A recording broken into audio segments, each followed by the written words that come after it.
Si Harrison Frank Marty Graham ay isang taong sa kabila ng pagkakaroon ng intellectual disability ay nagawa pa ring tumapos ng 7 kababaihan sa loob lang ng halos isang taong hindi nahuhuli.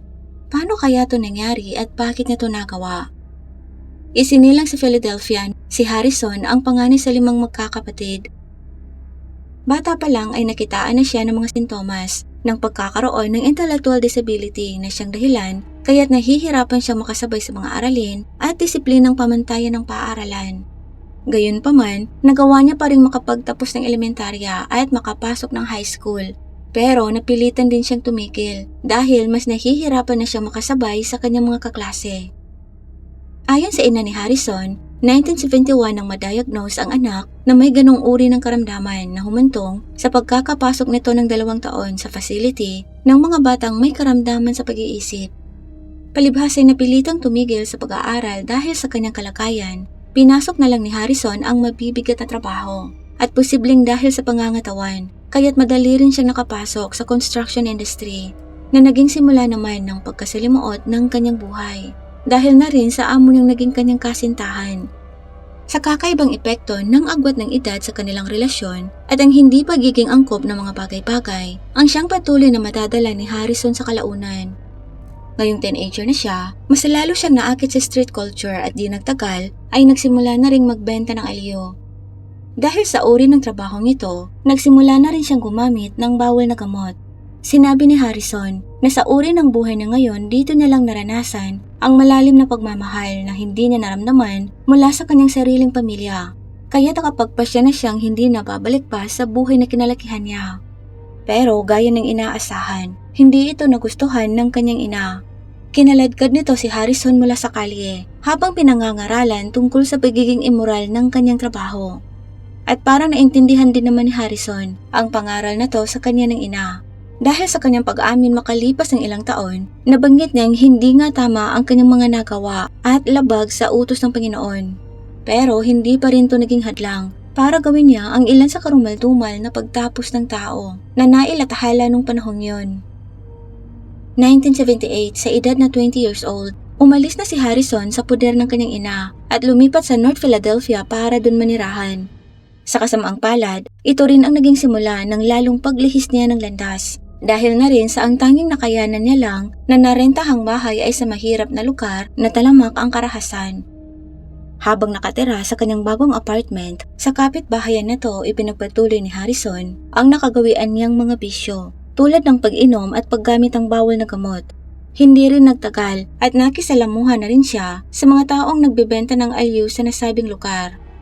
Sa kabila ng kanyang pamumuhay, laki, tangkad at tipuno ng katawan na nakakatakot para sa marami, itinuring naman siya ng lahat ng kanyang mga kapitbahay bilang mabuti at palakaibigang tao.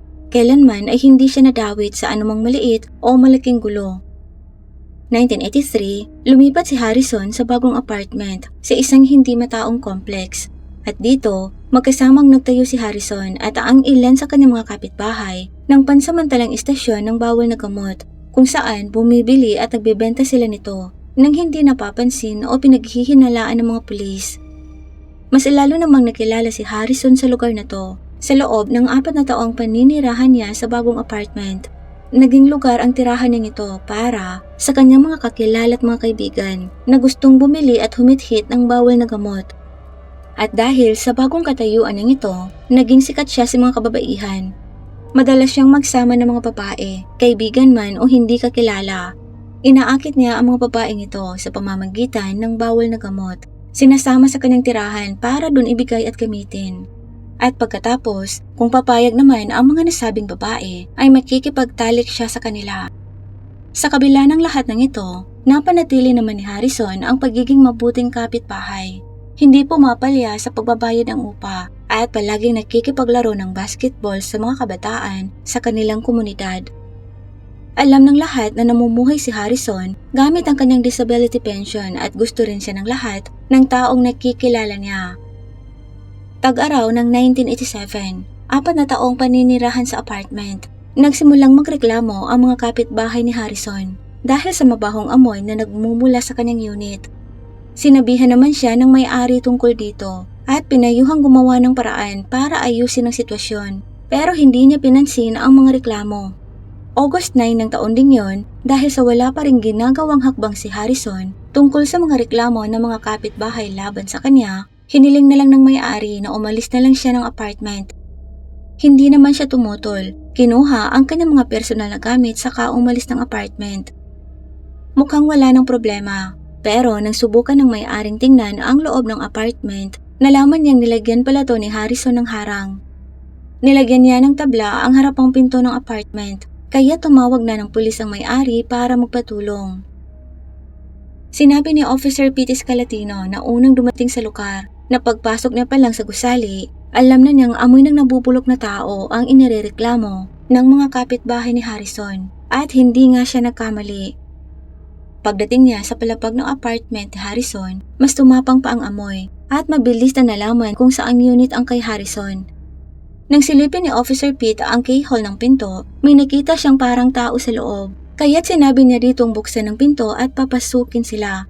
Nang walang tugon o anumang galaw mula sa nasabing tao, tumawag na siya ng backup at dumating naman sa pinangyarihan ang investigador na si Charles Johnson. Magkasama nilang sinira ang pinto at pumasok ng apartment.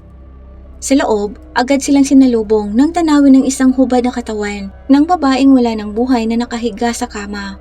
Ang mas malala pa, naaagnas na ang nasabing katawan.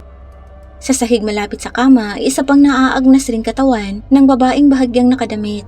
Ayon sa ulat ng mga pulis, may mga gamit din ng bawal na gamot sa loob ng tirahan na to. Dahil na rin sa napakaraming tambak ng basura sa loob, patuloy na masangsang na amoy, at paniniwalang marami pa silang dapat matuklasan, tumawag na rin ng 2 pulis ng karagdagang tulong mula sa istasyon. Pero dahil na rin sa mas maraming pulis at mga investigador na ang dumating sa pinangyarihan, nagsimula na ring dumami ang mga taong nakikiusyoso, kaya't agad na kinordon ng mga pulis ang lugar. Ang unang napansin ng mga pulis ay ang 40 centimeters na taas ng tambak ng basura. At nang tingnan nila to, natagpuan nila sa ilalim ang pangatlong katawan. Pero sa pagkakataong to, isa na tong kalansay. Ang ika-4 na katawan na buto na rin ay natagpuan naman sa loob ng aparator. Maingat ay binalot bago ipinasok sa loob. Sa pagitan ng 2 kutsyon, natagpuan naman ang buto ng pang-5 katawan. At ang pang-6 ay nakita sa harapan ng aparator na natatakpan ng mga lumang basura at gamit. Dahil sa magdidilim na, itinigil na muna ng mga pulis ang paggalugad sa lugar dahil na rin sa di magandang kondisyon ng paligid. Bumalik sila kinabukasan August 10 at ipinagpatuloy ang paggalugad sa pinangyarihan. Dahil sa dami ng nakitang mga katawan, mas pinalawak pa ng mga pulis ang kanilang paghahanap sa loob ng apartment ni Harrison na humantong sa pagkakahanap nila sa pinagputol-putol na kalansay sa kisame ng tirahan ni Harrison. Kaya't umabot na sa 7 ang kabuoang natagpuan ng mga pulis. Ngayong alam na ng mga pulis ang karumaldumal na ginawa ni Harrison, agad na inilathala sa lahat ng pahayagan ang kanyang mga larawan. Pinapaalalahanan ng publiko at kapulisan na mag-ingat. Agad ring inilabas sa mga balita sa telebisyon sa halos lahat ng channel na nakatira pala si Harrison, mahigit 1 milya lang ang layo mula sa isang kilalang tumatapos ng tao na si Gary Heipneck na una nang naaresto ilang buwan lang ang nakakaraan. Sa resulta ng investigasyon, nalaman ng mga pulis na pananakal ang ikinalagot ng hininga ng mga natagpo ang kababaihan. Patuloy na pinaghahanap si Harrison at ilang beses na ring namataan sa pampublikong lugar. Pero kahit papano sa bawat pagkakataon, naiiwasan niya pa ring maaresto. Patuloy din ang panawagan ng pamilya ni Harrison sa kanya. Nakikiusap na umuwi na siya na parang may maganda din namang resulta. Dahil August 17, nalaman ng mga pulis na tumawag sa telepono si Harrison sa kanyang inang si Lillian. Humihingi ito ng pagkain sa kanyang ina. Nagawa naman siyang pakiusapan ng kanyang ina na sumuko na sa batas dahil inilathala na siyang pinaghahanap sa lahat ng mga pahayagan. Pumayag naman si Harrison, kaya tumawag na rin ng mga pulisang ginang at naaresto siya malapit sa dating tinutuluyang apartment at dinala sa istasyon. Sinubukan naman ni Harrison na kumbinsihin ang mga investigador na dati nang nasa apartment ang mga natagpo ang naaagnas sa katawan at mga kalansay bago pa mano-mano siya tumira doon. Pero gaya ng inaasahan, hindi naniwala ang mga investigador. Sa halip, pinilit nila si Harrison na umamin din kalaunan. Una sa isang pagtapos ng tao at sa huli ay inamin na rin ang pagtapos sa lahat ng 7 kababaihan. Kung matatandaan, naging napakasikat ni Harrison sa mga babae sa bago niyang apartment. Sinabi ni Harrison na sinasakal niya ang mga babae habang nakikipagtalik at nagigising nalang kinabukasan katabi ang mga wala ng buhay nilang katawan. Nakikipagtalik din siya sa mga labi hanggang sa magsimulang mabulok ang mga to. Pero sinabi ni Harrison sa interogasyon na hindi talaga siya ang tumapos sa sino man sa mga babae kundi si Frank. Sinabi niyang meron siyang 3 katauhan. Si Marty na isang Kristiyanong heterosexual na mahal ng lahat, ang 2 taon na si Junior na palaging may dalang manika, at ang malupit na si Frank na galit sa mga babae.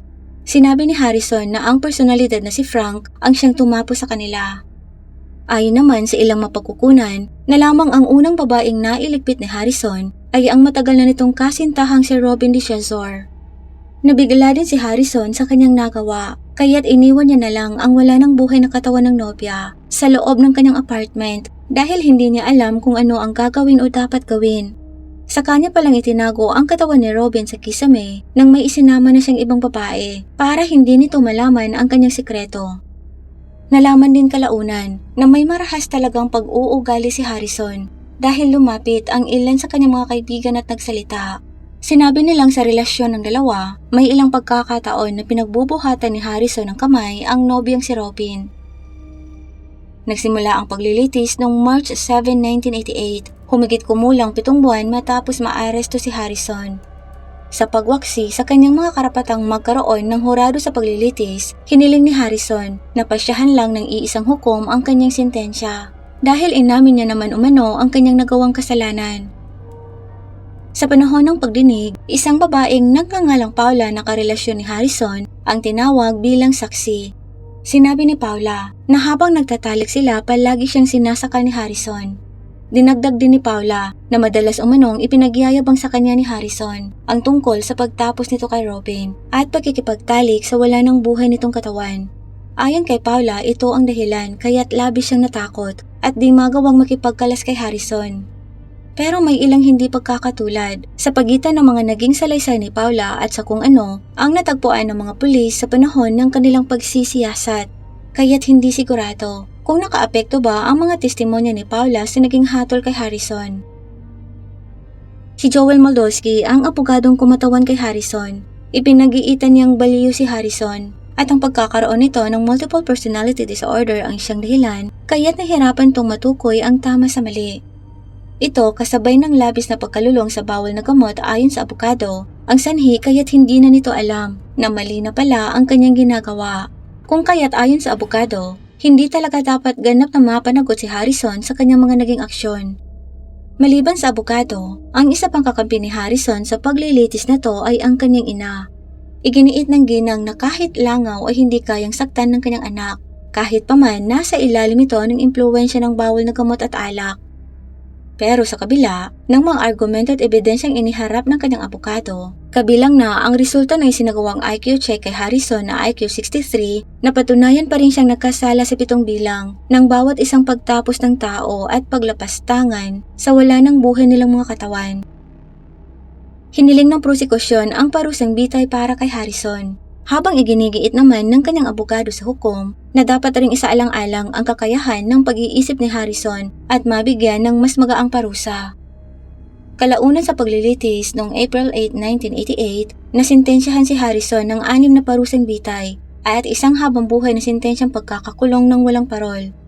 Sa panahon ng paglilitis, hiniling ng abogado ni Harrison at napagpasyahan na bigyang bisa lang ang parusang bitay matapos makumpleto ni Harrison ang kanyang sentensyang habang buhay na pagkakakulong. Ibig sabihin lang nito, hindi may papataw kay Harrison ang parusang bitay. Sa buong pagdinig, tahimik at kalmado lang si Harrison at napansin ng mga tagamasid na parang hindi nito alam ang kanyang magiging parusa. Nang matapos ang paglilitis, hiniling ni Harrison na ibalik sa kanya ang manika na kinumpiska ng mga pulis nung siya ay maaresto. Sinabi niya na kailangan umano yun ni Junior. Sa kabila naman ng naging desisyon ng mga hukom, ayon sa ilang mapagkukunan, iginigiit pa rin ng ilang partido na mabitay si Harrison at sinimulan pang asikasuhin ang mga paraan para matuloy ang pagbitay sa kanya. Habang patuloy naman ang pagsampa ng apela matapos ng isa pang apela ng legal na kupunan ni Harrison, Hanggang sa kalaunan ay naipasa ang isang batas na nagsasaad na ang ilang kategorya ng mga taong may kapansanan sa kanilang pag-iisip, kung saan kabilang din si Harrison, ay hindi dapat masintensyahan ng parusang bitay. Ang batas na to ang nakapagbigay kay Harrison sa kanyang pamilya at legal na kupunan ng katiwasayan sa isip, na pagsisilbihan ni Harrison ang kanyang sentensyang habang buhay na pagkakakulong nang hindi na nangangambang mapapatawan ng parusang bitay. Hindi pa rin nasisiyahan sa naging desisyon. Ipinahayag pa rin ng ibang mapagkukunan ang kanilang pagkadismaya dahil kinulong lang at hindi inilagak sa maayos na institusyon ng karamdaman ng pag-iisip si Harrison para sa rehabilitasyon. Gayong naideklara naman umanong wala siyang kakayahan ng tamang kaisipan, na hindi matatag ang kanyang isip kahit wala pa siya sa ilalim ng impluwensya ng alak at bawal na gamot. Pero sa kabila ng lahat, parang maayos naman ang naging buhay ni Harrison sa loob ng piitan. Ayon na rin sa kanyang pag-aamin na sa panahon ng kanyang pagkakakulong, mas naging malakas pa ang mabait na katauhan niyang si Marty kaysa sa dalawa pa niyang personalidad, dahil mas nakatuon na siya ngayon sa kanyang espiritual na paniniwala.